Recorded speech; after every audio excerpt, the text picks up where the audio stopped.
Hey team, Carl here, Redbeard Recipes. Got Oktoberfest coming up. So I'm going to show you how to make a curry ketchup for currywurst. Let's get started.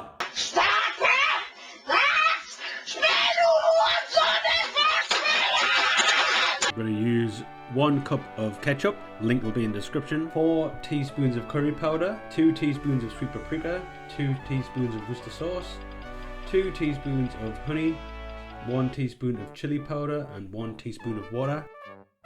Mix. Taste. Terrific. Done.